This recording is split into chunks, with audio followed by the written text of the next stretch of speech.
หลังจากกินข้าวกินน้ำเพื่อแล้วก็สินั่งอยู่นี่ท่ารถท่าเพื่ออยู่พี่น้องพกเงินนี่พกเจ้าเยอะเพื่อก็ซื้อกินเยอะเพื่อก็ซื้อรถเอาไว้จะดีได้แม่มันมันเพลินเยอะเพื่อก็ซื้อกินรถ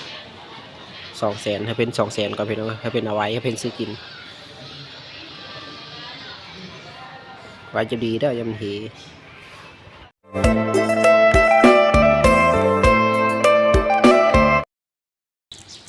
กราบสบายดีนะทุกคนมื้อนี้ก็ตอนเช้าๆเนาะพี่น้องเนาะมื้อนี้สิเป็นมื้อที่2ของการอยู่6 โมงพี่น้องเอ้ยนี่ค่อยก็ออกไปซื้อนมโปะเป็นกินพี่น้องเอ้ยออกไปซื้ออยู่ด้านนอกพี่น้องเอ้ยเดี๋ยวสิเฮาไปเพิ่นอยู่ด้านในพวกพี่น้องไปย่างเข้าไปด้านในนำกันพี่น้องเอ้ยตอนนี้ก็ซื้อนมมาฮ้อนห้องแล้วนะพี่น้องนี่ซื้อมันห้องแล้วก็สิเอาเขาเป็นกินเลยพี่น้องเอ้ยกำลังสิแกะเป็นกินซื้อนมเอากล้องน้อยกล้องใหญ่พี่น้องกล้องใหญ่ค่อยสกินกล้องน้อยให้เป็นเพราะยันกินเมิดกินกล้องน้อยก่อนตอนนี้ก็กำลังแกะนมให้เป็นกินนะพี่น้องกินกล้องน้อยพี่น้องซื้อนมแล้วก็ซอยพอดีตอนเช้าซื้อนมมาให้เป็นกินก่อนห้องท้องก่อนพี่น้องมันกินกับแล้วยังซื้อมาตำหลังพี่น้องตอนเช้าก็เป็นกินนมหมดกล่องนึงแล้วเนาะพี่น้องเนาะสายๆจังน้อยยังหาแนวกินถ้าเป็นกินถ้าเป็นเนาะถ้าเป็นกินนมห้องท้องห้องเปิดไปก่อนตอนนี้ตอนเช้าอยู่หลังจากกินนมภรรยาแล้วเขาก็เอาไปซื้อขนมเนาะพี่น้องซื้อขนมมาเป็นกินพี่น้องจากซบนึงซบ50,000สิแกะไปกินจังน้อยกินเดี๋ยวนี้เราพวกขนมนะกินนี้แล้วบอกฮะแกะกินเดี๋ยวนี้แล้วบอกขนมพบุจนในสิแกะเป็นกินสิแกะขนมเขาเป็นกินทุกคนนะกินขนมตอนเช้าๆนี่กินขนมห้องท้องก่อนยังกินข้าวกับถ้าอามายังมีอามาอยู่ไทยจักน้อยพี่น้องตอนนี้ประมาณ8 โมงไปปลายแล้ว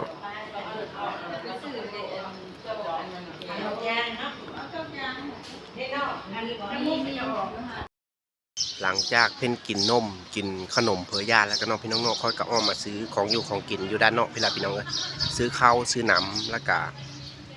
ซื้อของกินพี่น้องตอนนี้ก็ได้ซื้อมาเป็นข้าวเหนียวแล้วก็ปิ้งตับนะพี่น้องเนาะแล้วก็น้ำเข้าไปเพิ่นอยู่ด้านในพี่ละพี่น้อง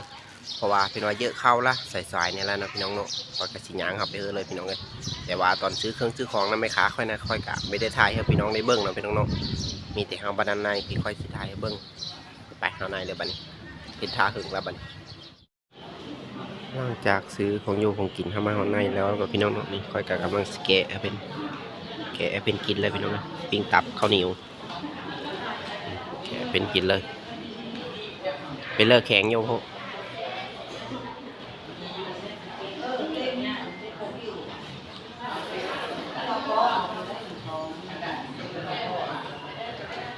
อันนี้กับชิ้นแห้งอันนั้นเลิกแข็งกว่า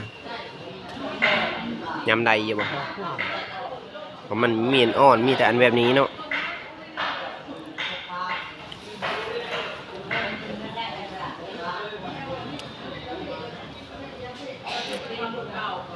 กำลังกินสักกินอันชิ้นอันอยู่ในพี่ละพี่น้องเอาเถอะเด้อกินข้าวเพลแล้วเนาะพี่น้องเนาะตอนนี้ก็ตอนประมาณ8 โมง 9 โมงพี่น้องนี่ท่านหมอเป็นเชื้อมาห้องแควพี่น้องเอามานี่เราเสียห้องไปรักษาอยู่ด้านในพอเราพี่น้องเลยเสื้อรถเข็นมากันนี่ยูมากันนี่ถ้าตอนนี้ตังยังมีว่างถ้าจะหน่อยเสียห้องไปด้านในพอเราบัดนี้กับท่านหมอเพื่อการได้โกดเป็นทีมหอยแล้วเนาะเป็นนอกโกดหูโกดตาโกดดังเลยเป็นทีมหอยนี่อันนี้ก็ใบเอกสารแล้วค่อยกันสิเป็นยิงต่ออีกเนาะพี่น้องเนาะเพ่นไปก่อนแล้วพี่น้องค่อยไปตำลังถ้าเอกสารย่างไปตำลังนี่แล้วบัดนี้ตอนนี้ก็เอาบัตรเขียวมายืนเอายานะทุกคนกำลังทาอยู่ถ้าคิวพอมันหลายคนเนี่ยนะ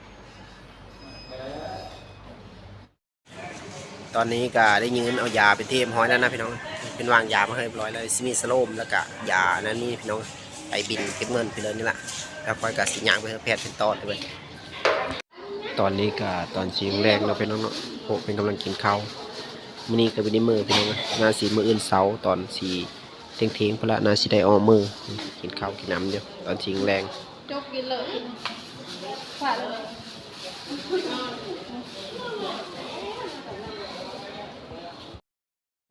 ตอนนี้ก็คำแล้วทุกคนเราก็นอนอยู่นี่นอนข้างๆนี่สิเป็นเตียงนะ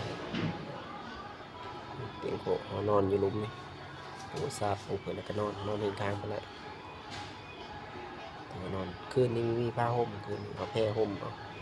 หนาวอยู่เมื่อนี้มีผ้าห่มเลยเอาผ้าห่มมาเลยถ้าพังมืออากาศนี้มืออื่นนะไม่ต้องเนาะเก่าสีเฮ็ดเนี่ยเลยในมืออื่นเป็นว่าทาโกดมืออื่นยังมือได้เป็นยังไง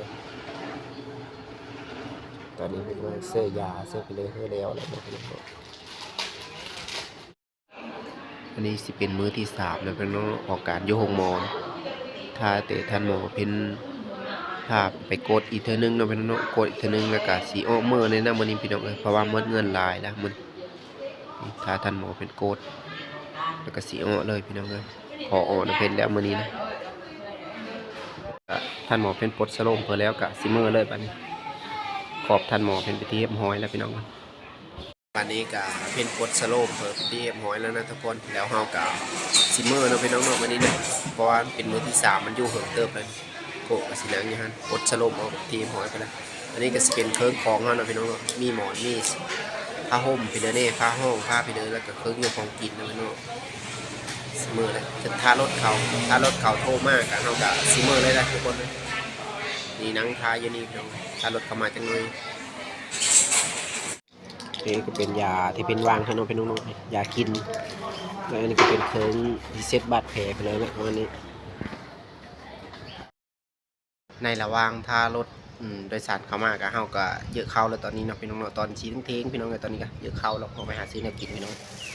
ซื้อไข่ลูกกับข้าวเหนียวพี่น้องไข่ลูก3 หน่วยซาวกับข้าวเหนียวเฮาสู้เพิ่นกินนะพี่น้องในพละกำลังย่างเข้าไปตอนนี้พี่น้องหลังจากเราซื้อมาแล้วก็สีสู้เป็นกินนะครับมีซีนปิ้งน้ำแน่นี่ซีนแห้งแล้วก็ซีนหมูปิ้งไปเลยเนี่ยไข่ซื้อเป็นกินกำลังกินอันนี้กำลังกินไข่ลูกไข่เพิ่นเราก็สกินน้ำเดียวเลยพี่น้องซื้อข้าวซื้อเพิ่มกินข้าวเทง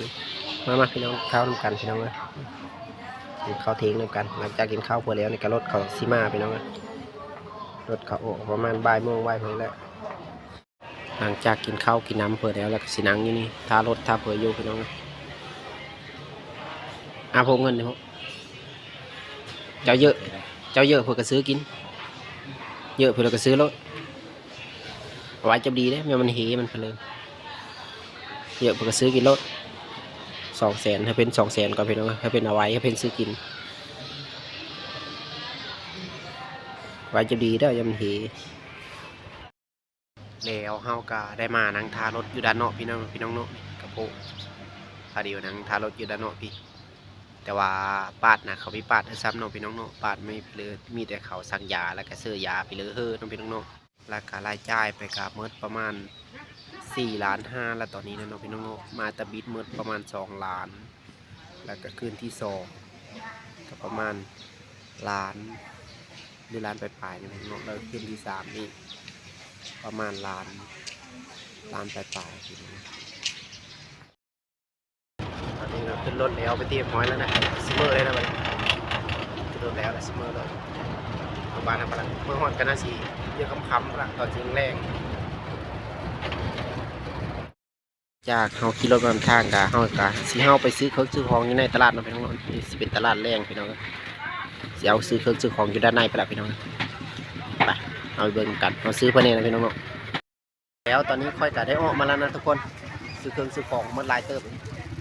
หมดประมาณ400,000พี่น้องหลายเติบซื้อปูซื้อปลาแล้วก็ซื้อเนื้อยูนกินทั้งโพกเป็นพี่น้องเนาะว่าโพกเป็นเยื่อปลานิ่มปลากะโล60ก็ได้พี่น้องหลังจากเขาซื้อเครื่องแล้วก็เขาก็สิไปขึ้นรถเลยแบบนี้นะหลังจากเขานั้นมาจากนั้นแล้วก็สิขึ้นรถเมื่อแล้วพี่น้องออกมาจากตลาดไปเลยแล้วกันนี่ก็มาฮอเทิร์นแล้วนะทุกคนซื้อในยูนกินมาหลายอะไรเนี่ยเติมซื้อมาเป็นนังแล้วก็ซื้ออันโยนกินเมื่อมีกินนะพี่น้องกินบ่อข้าวหลายอันเติมกินเลยกินบ่อข้าวนะทั้งหวานนะเพื่อนมิสลีฮอกาบเพิ่มมีกินแล้วก็ซื้อยามาเป็นเลย โอ้ไปจ้ะมาฮอดเฮิร์นแล้วพี่น้องเอ้ยหลังจากเงินไปเลยแล้วเนาะพี่น้องเนาะนี่เอาก็เฮอเป็นไว้ซื้ออยู่ซื้อกินเฮอเมะเป็นเมะอ้าวเงินนี่อ้าวไว้ซื้ออยู่ซื้อกิน ไปเลยทูด เงินอ้าว เงินเขาเฮ้อไว้ชื่อยูชื่อกิน ไว้ซื้ออยู่ซื้อกินอ้าวเงินข้าวซอยเลยไว้ซื้อเจ้าซื้ออยู่ซื้อกิน เขาแชร์บอก ยา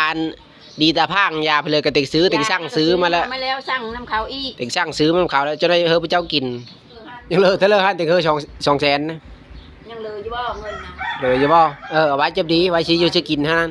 เยอะเผื่อก็ซื้อกิน เจ้าเอาไว้โพ200,000ผู้เจ้า200,000 เด็กเขาพกเอาไว้200,000เฮอพระเจ้าไว้200,000เยอะเผื่อก็ซื้อกินซื้อยาดีตาพังมาเฮอเป็นพี่น้อง แล้วคือเนี่ย จัก แผ่นเลย แพงถ้าเลยบุแพง30บนนี้เลยล่ะ เอาเลยล่ะเลือกแพง แพง3กินเทอละมิดเด้อหาติกช่างยากระปุกมาเฮออีแล้วหาท่านฮอดยากระปุกนะ เทอร์นามิดก่อน ยาดีตาพังเขากินละเห็นหุงเห็นเพลอหากินเบิ้ง แรกบอก เมื่อเช้าแมลงกินเบิ้งนี่ล่ะกินข้าวยาละกินเมฆก็ซื้อยามาเฮอเป็นกินพี่น้องเอ้ยว่าสิพาเพิ่นไปแต่ว่าค่ารักษากันน่าสิแพงผู้เมฆนี่กันเนาะพี่น้องเนาะแล้วก็ส่วนยังเหลือก็ค่อยกระจงไว้ซื้ออยู่ซื้อกินให้เป็นแต่ละมื้อหน้าพุ่นละแล้วก็ซื้อยามาเฮอตื่มอีนี่เนาะพี่น้องเนาะค่อยก็สั่งยามาเฮอเพิ่มอีกเลยผู้เมฆนี่ก็ผู้เห็นหงนี่ก็สั่งยาตาพางยาไปเลยมาเฮอเนาะพี่น้องเนาะถ้าไปพวกหมอเขาสิเว้าเรื่องลอกตาถ้าลอกตาก็น่าสิค่าใช้จ่ายน่าสิสูงพี่น้องเนาะแล้วทั้งพวกเฮาก็เขาเอายังมีหูสาเหตุว่ามันเป็นโรคไปเลยเนาะพี่น้องเนาะแกมในกระบิดปาดแต่ว่าเป็นเสื้อสโลมเสื้อยาเสื้อเปลือเฮอแต่ว่าเป็นว่านั้นเฮอขึ้นไปเว้งหรือไปฟังไทยเนาะพี่น้องไปรักษาอยู่พุ่นพี่น้องเอ้ยเพราะว่าเขาเป็นห้องหมอใหญ่กว่าอยู่แข็งเป็นว่านั่นนะห้องหมอแข็งเป็นเว้าแล้วคอยกะสิพาเป็นมามื้อนี้ก็ต้องพี่น้องเนาะถ้าไปพุ่นกะเงินรักษาถือว่าสูงสมควรแล้วก็สำหรับคลิปนี้ก็สิพาพี่น้องมาเบิ่งมาชมซ้ำนี้เนาะพี่น้องเนาะเจอกันใหม่ในคลิปหน้าฝากกดไลค์กดแชร์กดติดตามกันเด้อเพื่อเป็นกำลังใจให้คลิปต่อๆไปเนาะพี่น้องเนาะสำหรับคลิปนี้ขอกล่าวคำว่าสบายดีพี่น้องเอ้ย